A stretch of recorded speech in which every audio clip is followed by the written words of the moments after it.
बिस्मिल्लाहिर्रहमानिर्रहीम। अस्सलाम वालेकुम। मैं शजीउल्लाह फिरासत। आप देख रहे हैं नेशनल और इंटरनेशनल न्यूज पर मुश्तमिल 4 टीवी का खुसूसी खबरनामा दुनिया भर से, यानी खबरें आपकी नजर से। सबसे पहले हेडलाइंस।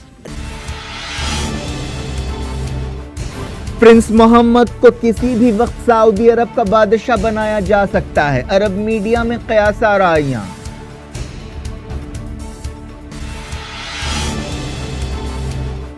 सऊदी अरब में क्रैकडाउन जारी, मोहम्मद बिन नाइफ बने ताजा शिकार, साबिक क्राउन प्रिंस और रिश्तेदारों के खाते बंद।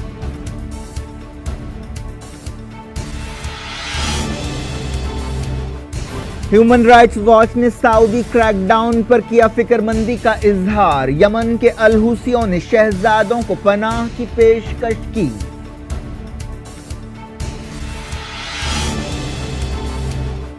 यमन को दुनिया के बदतरीन कहत का सामना, यूएन ओहदेदार ने कहा सऊदी नाकाबंदी नहीं हटाई गई तो लाखों मर जाएंगे।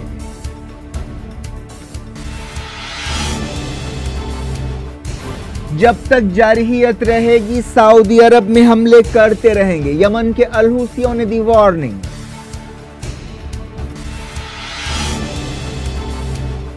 सीरिया की फौज ने आईएस के कंट्रोल वाले आखिरी टाउन पर भी कंट्रोल हासिल कर लिया, जर्मनी की अदालत में बशार हुकूमत के खिलाफ मुकदमा।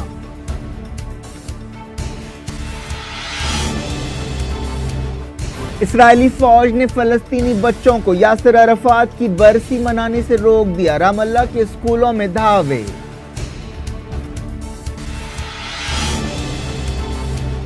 डोनाल्ड ट्रंप ने की जी जिनपिंग से मुलाकात, कोरिया के इलाके को न्यूक्लियर हथियारों से पाक बनाने से इत्तेफाक।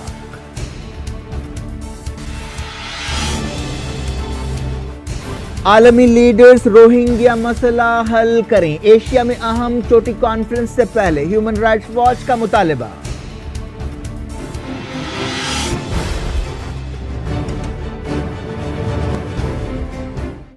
हेडलाइंस आपने देखी, खबरों की तफसील। सबसे पहले बात करते हैं सऊदी अरब के हालात की। अरब मीडिया में अंदाजे लगाए जा रहे हैं कि सऊदी अरब के शाह सलमान बहुत जल्द अपने बेटे मोहम्मद बिन सलमान को बादशाह बना देंगे। एक डिजिटल न्यूज वेबसाइट रॉयल यौम ने बताया कि शाह सलमान 2 दिनों के अंदर इस फैसले का ऐलान कर सकते हैं। सऊदी हुकूमत की तायद रखने वाले न्यूज चैनल अल अरबिया ने भी अपने ट्विटर अकाउंट पर यह खबर दी थी, लेकिन कुछ घंटों बाद उसे वापस ले लिया गया। एक्सपर्ट्स का कहना है कि सऊदी अरब के जारी क्रैकडाउन की वजह प्रिंस मोहम्मद के मुखालिफिन को दबाना है। जून के महीने में क्राउन प्रिंस मोहम्मद बिन सलमान को बादशाह बनाने की कयास आराइयां शुरू हुई थी। उसी महीने में शाह सलमान ने मोहम्मद बिन नाइफ की जगह अपने बेटे मोहम्मद बिन सलमान को क्राउन प्रिंस मुकर्रर किया था।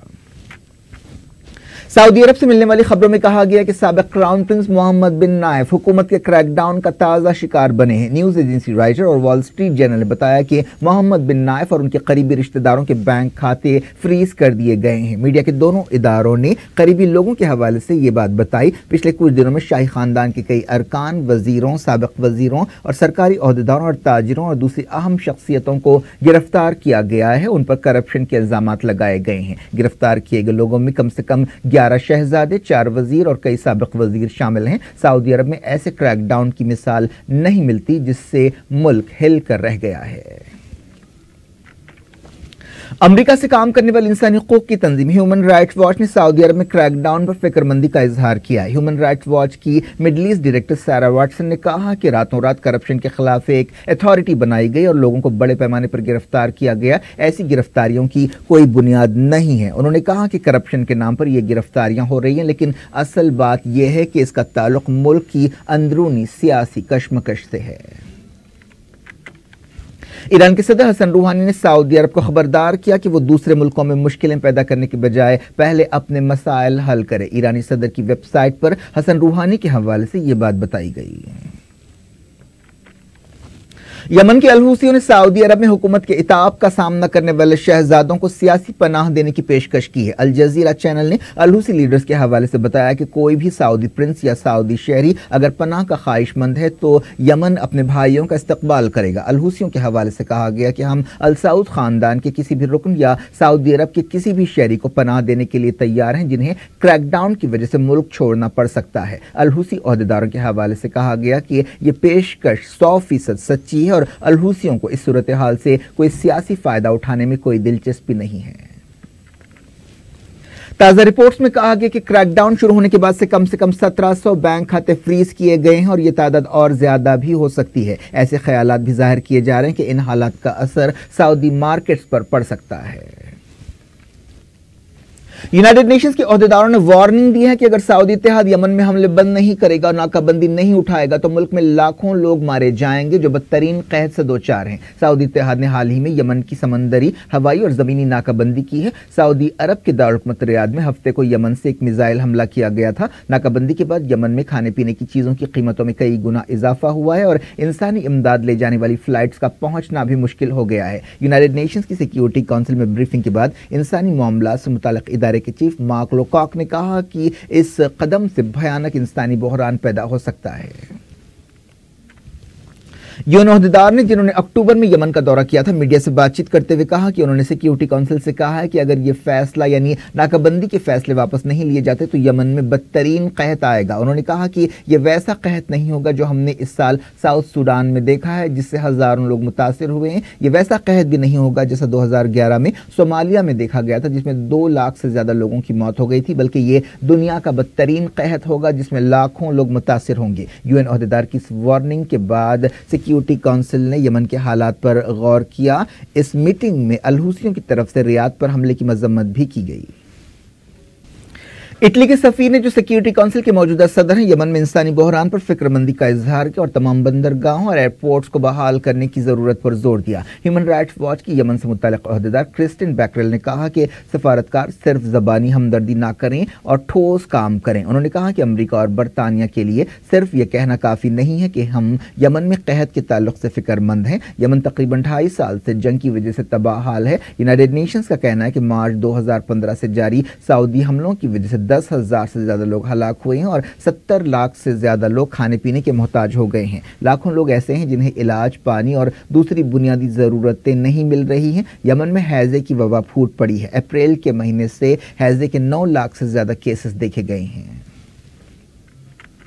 यूनाइटेड नेशंस के ओहदेदार लोकॉक ने इस सूरत हाल से निमटने के लिए एक 5 नुकाती मंसूबे पर अमल करने की तजवीज़ पेश की। उन्होंने सऊदी इत्तेहाद से मुतालबा किया कि वो फौरी यमन की हवाई सरहदें खोले ताकि इमदादी सामान के साथ हवाई जहाज किसी रोक टोक के बगैर आ जा सकें। उन्होंने वर्ल्ड फूड प्रोग्राम के जहाज़ों को यमन के साहिल पर उतरने का मौका देने का भी मुतालबा किया। इससे पहले 15 इमदादी एजेंसियों ने सऊदी नाकाबंदी पर फिक्रमंदी का इजहार किया और मुतालबा किया कि इंसानी बुनियादों पर किए जाने वाले ऑपरेशन फौरी बहाल होने चाहिए। ऑक्सफार्म, सेव द चिल्ड्रन और इंटरनेशनल रेस्क्यू कमेटी और दूसरी तंजीमों ने एक बयान जारी करते हुए कहा कि ज़मीनी और समंदरी नाकाबंदी फौरी हटनी चाहिए ताकि ज़िंदगी बचाने वाली दवाएं यमन पहुंचाई जा सकें, जिसकी वजह से हज़ारों लोगों की ज़िंदगियां खतरे में पड़ गई हैं। सऊदी अरब का कहना है कि ईरान को अल-हुसियों को हथियार पहुंचाने से रोकने के लिए यह नाकाबंदी की गई है। ईरान ने ऐसे इल्जामात को हमेशा रद्द किया है। इस नाकाबंदी की वजह से यमन में अमलन गजा जैसी सूरत हाल पैदा हो रही है। ईरान ने यमन के हजाज सूबे में आबादी वाले इलाकों पर सऊदी इत्तेहाद के हवाई हमलों की मजम्मत की है और कहा है कि ऐसी बमबारी में शिद्दत से जाहिर होता है कि सऊदी अरब यमन में अपने मकसद हासिल करने में नाकाम हो गया। ईरान की वजारत खारजा के तर्जुमान बहराम कासमी ने कहा कि यमन के आबादी वाले इलाकों पर बमबारी में तेजी, यमन की नाकाबंदी और दूसरे कदम ये जाहिर करते हैं कि सऊदी अरब यमन में अपने मकसद हासिल न होने की वजह से बौखलाहट का शिकार हो गया है। अलमसीरा टेलीविजन चैनल ने मकामी ओहदेदारों के हवाले से कहा कि हजा में हाल ही में सऊदी हमलों में कम से कम 60 लोग हलाक हुए, जिनमें औरतें और बच्चे शामिल हैं। यमन के अल-हुसी ने वार्निंग दी है कि जब तक सऊदी अरब और उसके इत्तेहादी मुल्क में जारहियत करते रहेंगे वो भी सऊदी अरब के खिलाफ मिसाइल हमले जारी रखेंगे। अंसारुल्लाह तहरीक के तर्जुमान मोहम्मद अब्दुल सलाम ने कहा कि यमन के मिसाइल हमलों का खालिस मकसद सऊदी हमलों से मुल्क की हिफाजत है। अलमसीरा टीवी चैनल ने अल-हुसियों के तर्जुमान के हवाले से ये बात बताई। इस दौरान अल-हुसियों के तर्जुमान अब्दुल सलाम ने एक दूसरे मकाम पर कहा कि रियाज में अल-हुसियों के मिसाइल हमले पर अमरीका की तरफ से मजम्मत के इजहार से ये बात साबित होती है कि अमरीका सऊदी अरब के जराइम को छुपा रहा है और सऊदी फौज की मदद कर रहा है। मंगल के दिन सऊदी अरब के जंगी हवाई जहाजों ने यमन के हजा सूबे में आबादी वाले इलाकों पर बमबारी की, जिससे कम से कम 60 लोग हलाक हुए, जिनमें औरतें और बच्चे भी शामिल हैं। लबनान के ओहदेदारों को शुबा है कि वज़ीर-ए-आज़म की हैसियत से इस्तीफे का ऐलान करने वाले साद हरीरी को सऊदी अरब में रखा जा रहा है। लबनान हुकूमत के एक ओहदेदार के हवाले से न्यूज़ एजेंसी रॉयटर ने यह बात बताई। ओहदेदारों ने कहा कि लबनान चाहता है कि साद हरीरी मुल्क वापस आ जाएं। हाल ही में खबरें आई थी कि साद हरीरी, जिन्होंने रियाद से इस्तीफे का ऐलान किया, यूएई का दौरा किया और अबू धाबी में वहां के क्राउन प्रिंस से मुलाकात की। सीरिया की सरकारी फौज ने अपने इत्तेहादियों की मदद से अल-बुकमाल शहर को आईसिस से छुड़ा लिया। यह सीरिया में आईसिस के कंट्रोल वाला आखिरी बड़ा टाउन था। सीरिया की फौज के कमांडर ने यह बात बताई। उन्होंने कहा कि इस लड़ाई में हिजबुल्लाह फाइटर्स ने अहम रोल अदा किया। अल-बुकमाल टाउन इराक सरहद के करीब दिरलजोर सूबे में वाक़ है। जर्मनी में रहने वाले बाद सीरियन रेफ्यूजीज ने सदर बशार अल असद हुकूमत के खिलाफ जंगी जराइम और इंसानियत के खिलाफ जराइम के इल्जामात लगाए हैं। एक यूरोपीय तंजीम के हवाले से कहा गया कि सीरिया के 13 मर्द और 17 खातून रेफ्यूजीज ने बाज़ ओहदेदारों के नाम पेश किए हैं और कहा है कि ये लोग बशार अल असद हुकूमत की जालिमाना पॉलिसियों के जिम्मेदार हैं। ये मुकदमा जर्मनी की अदालत में एक ऐसे उसूल के तहत दायर किए गए हैं जिनमें कार्रवाई के लिए फरीकों का जर्मन शहरी होना जरूरी नहीं है। दुनिया भर से वक्त हो गया छोटे से ब्रेक का। ब्रेक के बाद और खबरों के साथ साथ देखेंगे दिल्ली में पीर से आधी गाड़ियां सड़कों से गायब हो जाएंगी और हिमाचल प्रदेश में नई असेंबली को चुनने के लिए वोट डाले गए।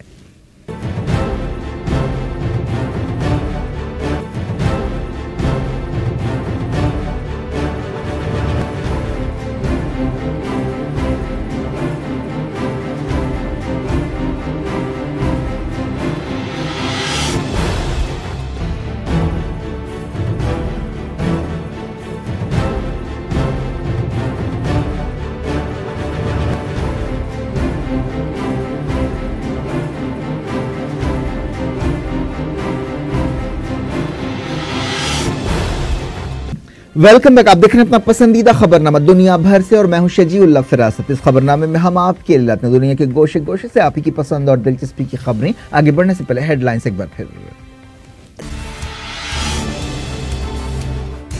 प्रिंस मोहम्मद को किसी भी वक्त सऊदी अरब का बादशाह बनाया जा सकता है, अरब मीडिया में कयास आराइयां।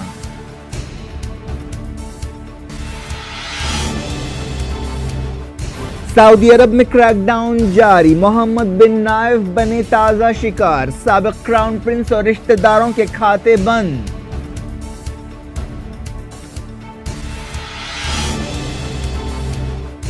ह्यूमन राइट्स वॉच ने सऊदी क्रैकडाउन पर किया फिक्रमंदी का इजहार, यमन के अल हुसियों ने शहजादों को पनाह की पेशकश की।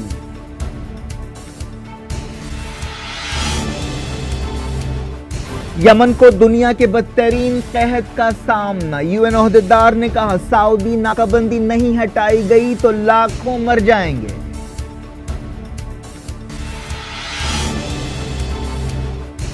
जब तक जारहियत रहेगी सऊदी अरब में हमले करते रहेंगे, यमन के अल हुसियों ने दी वार्निंग।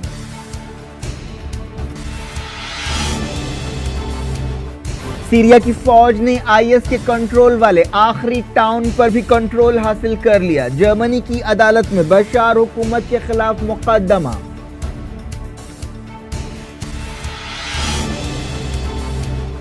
इस्राएली फौज ने फलस्तीनी बच्चों को यासिर अराफात की बरसी मनाने से रोक दिया, रामल्ला के स्कूलों में धावे।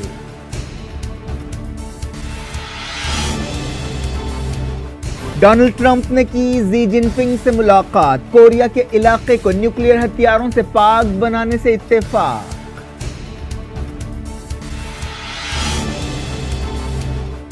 आलमी लीडर्स रोहिंग्या मसला हल करें, एशिया में अहम चोटी कॉन्फ्रेंस से पहले ह्यूमन राइट्स वॉच का मुतालबा।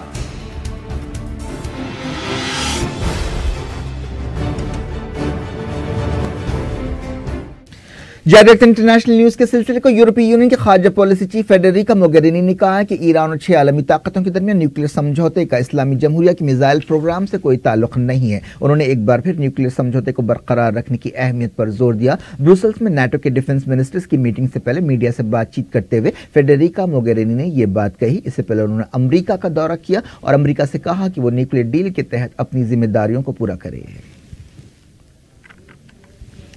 बरतानिया के वजीर खारजा बोरिस जॉनसन ने अमेरिका का दौरा शुरू किया। वो वाशिंगटन पर जोर दे रहे हैं कि वो ईरान न्यूक्लियर डील पर अमल करे।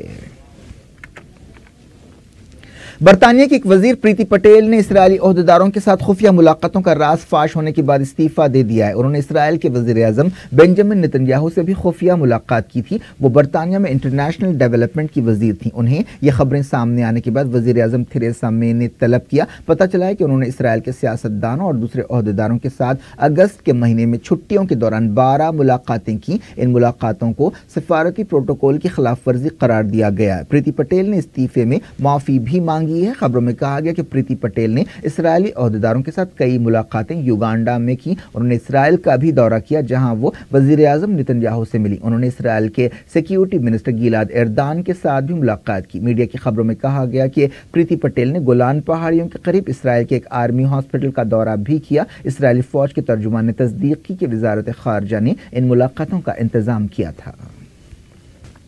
इसराइल की सिक्योरिटी फोर्सेस ने फलस्तीनी बच्चों को पीएलओ के साबिक लीडर यासिर अराफात की बरसी मनाने से रोक दिया। इसराइली फोर्सेस ने रामल्ला के कई स्कूलों पर धावे की और फलस्तीनी स्टूडेंट्स को स्कूलों में दाखिल होने से रोक दिया, जहां पर यासिर अराफात की 12वीं बरसी मनाई जाने वाली थी। इसराइल की एक इंसानी हुकूक तंजीम ने बताया कि इसराइली फोर्सेस की इस कार्रवाई के दौरान कई फलस्तीनी बच्चे जख्मी हुए। कई बच्चों को सांस लेने में तकलीफ हो रही है, जो इसराइली सिपाहियों की तरफ से आंसू गैस के इस्तेमाल से मुतासर हो गए हैं। यासिर अराफात ने 1960 के दहे में इसराइल के खिलाफ हथियारों के साथ जिद्दोजहद की थी। उनका 2004 में फ्रांस के दारुल हुकूमत पेरिस के एक हॉस्पिटल में पुरअसरार हालात में इंतकाल हो गया था। ऐसा समझा जाता है कि उन्हें इसराइल ने जहर दिया था। उनकी उम्र इंतकाल के वक्त 75 साल थी। फलस्तीनी अथॉरिटी की पुलिस फोर्सेस ने हमास से कहा है कि वो सुलह के समझौते को आगे बढ़ाने के लिए अपनी फौजी शाख इजुद्दीन अल कसाम ब्रिगेड से हथियार वापस ले ले। रामल्ला में मीडिया से बातचीत करते हुए फलस्तीनी अथॉरिटी के पुलिस चीफ हाजिम अताउल्लाह ने कहा कि अगर हमास की फौजी शाख से हथियार नहीं लिए जाते हैं तो मुल्क में 2 फोर्सेस काम करेंगी और सुलह का अमल आगे नहीं बढ़ पाएगा। तुर्की में आईएसआईएस से ताल्लुक रखने के शुबे में 101 लोगों को गिरफ्तार किया गया है। तुर्क पुलिस ने अंकारा में इन लोगों को गिरफ्तार किया। 250 से ज्यादा मकामात पर धावे करते हुए उन्हें पकड़ा गया। ओहदेदारों ने इससे पहले 254 लोगों के खिलाफ गिरफ्तारी वारंट जारी किया था। तुर्क ओहदेदारों ने कहा कि पिछले कुछ बरसों में 5000 से ज्यादा लोगों को आईएसआईएस से ताल्लुक रखने के शुबे में गिरफ्तार किया गया है। इराक के कुर्द ओहदेदारों ने कहा है कि आज़ादी के सवाल पर रेफरेंडम के खिलाफ इराकी अदालत का हालिया फैसला सियासी है और इससे बदले की बू आती है। इराकी सुप्रीम कोर्ट ने पीर के दिन इस रेफरेंडम को रद्द कर दिया था और मुल्क के इत्तेहाद को बरकरार रखने की जरूरत पर जोर दिया था। कुर्दिस्तान डेमोक्रेटिक पार्टी के तर्जुमान ने बताया कि हमारा यकीन है कि यह सियासी फैसला है। अमेरिका के सदर डोनाल्ड ट्रंप ने जो चाइना के दौरे पर हैं कहा कि वाशिंगटन और बीजिंग ने नॉर्थ कोरिया को न्यूक्लियर हथियारों से पाक बनाने की जरूरत से इत्तेफाक किया है। अमेरिकी सदर ने बीजिंग में ग्रेट हॉल ऑफ पीपल में सदर जी जिनपिंग के साथ एक प्रेस कॉन्फ्रेंस से खिताब करते हुए ये बात कही। डोनाल्ड ट्रंप एशिया के अहम दौरे पर हैं और दौरे के तीसरे पड़ाव में वो 4 शंबे को बीजिंग पहुंचे। ट्रंप ने कहा कि नॉर्थ कोरिया के संगीन न्यूक्लियर खतरे से निपटने के लिए पूरी महज़ब दुनिया को एक हो जाना चाहिए। उन्होंने कहा कि दोनों लीडर्स ने नॉर्थ कोरिया को न्यूक्लियर हथियारों से पूरी तरह से पाक बनाने से इत्तेफाक किया। ट्रंप ने यह भी कहा कि दोनों लीडर्स ने नॉर्थ कोरिया के खिलाफ यूएन सिक्योरिटी काउंसिल की तमाम करारदादों और पाबंदियों पर अमलावरी की जरूरत से भी इत्तेफाक किया। उन्होंने कहा कि नॉर्थ कोरिया पर मुआशी दबाव बढ़ाकर उसे गैर जिम्मेदार और खतरनाक रास्ते से रोका जा सकता है। चाइना नॉर्थ कोरिया का सबसे बड़ा इत्तेहादी है, लेकिन उसके न्यूक्लियर प्रोग्राम और मिसाइल प्रोग्राम पर चाइना को भी तशवीश है। ट्रंप ने कहा कि नॉर्थ कोरिया की कातिल हुकूमत से तिजारत, उसकी माली मदद और उसे हथियार देने से रोकने के लिए तमाम जिम्मेदार मुल्कों को एक हो जाना चाहिए। डोनाल्ड ट्रंप ने हालिया अरसे में कई बार चाइना के खिलाफ बयान दिए थे, लेकिन उन्होंने अपने बीजिंग दौरे के दौरान चाइना के साथ गर्मजोशाना लबो-लहजा इख्तियार किया और ऐसा जाहिर करने की कोशिश की कि दोनों मुल्कों के दरमियान कोई मसाइल नहीं है।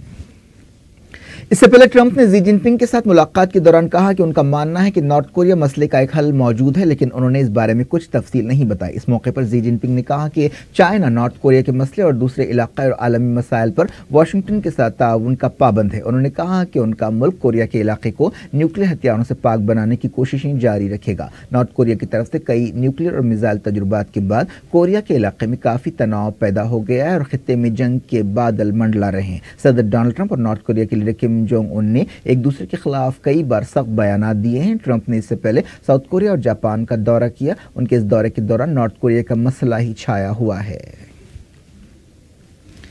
अमेरिका में किए गए एक ताज़ा सर्वे में पता चला है कि मुल्क के लोगों का ट्रंप पर से भरोसा खत्म होता जा रहा है। CNN पर यह सर्वे पेश किया गया, जिसके मुताबिक 64% अमरीकियों को ट्रंप पर भरोसा नहीं है।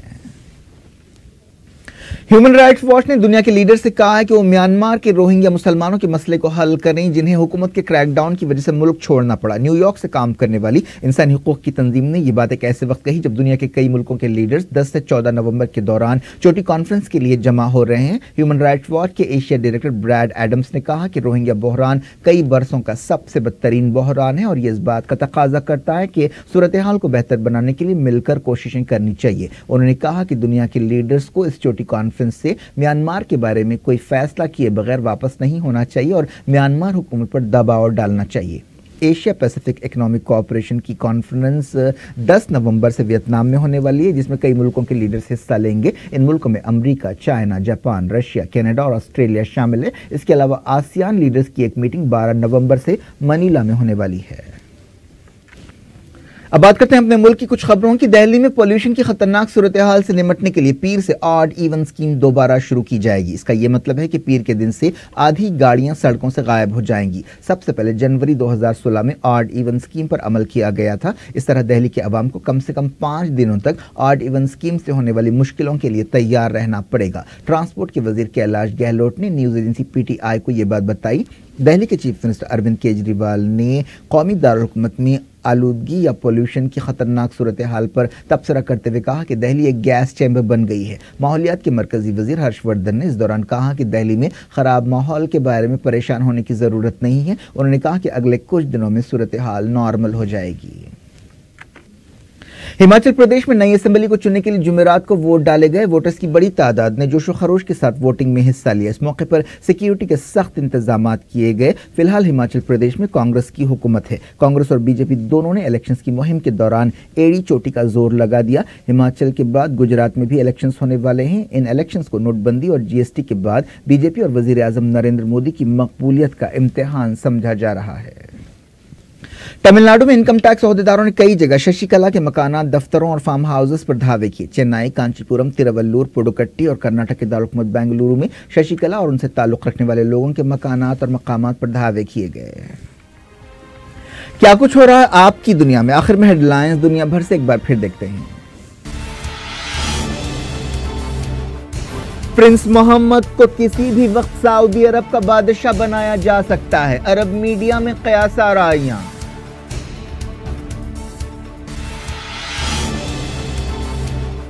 सऊदी अरब में क्रैकडाउन जारी, मोहम्मद बिन नाइफ बने ताजा शिकार, साबिक क्राउन प्रिंस और रिश्तेदारों के खाते बंद।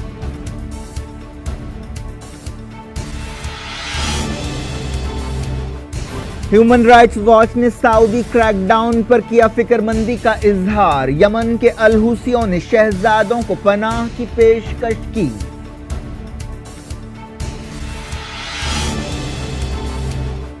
यमन को दुनिया के बदतरीन कहत का सामना। UN ओहदेदार ने कहा सऊदी नाकाबंदी नहीं हटाई गई तो लाखों मर जाएंगे।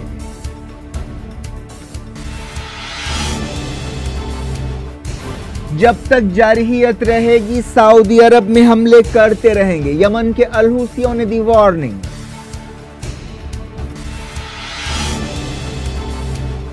सीरिया की फौज ने IS के कंट्रोल वाले आखिरी टाउन पर भी कंट्रोल हासिल कर लिया। जर्मनी की अदालत में बशार हुकूमत के खिलाफ मुकदमा।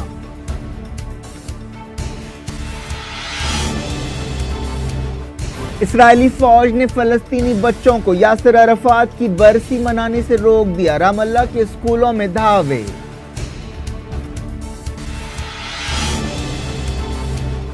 डोनाल्ड ट्रंप ने की जी जिनपिंग से मुलाकात। कोरिया के इलाके को न्यूक्लियर हथियारों से पाक बनाने से इत्तेफाक।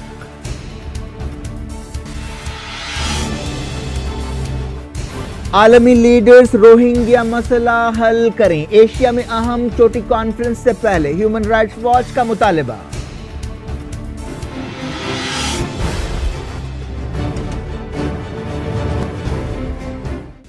ये थी आज की खबरें। अब शजीउल्लाह फरासत को दें इजाजत और अपना बेहद ख्याल रखें। अल्लाह हाफिज।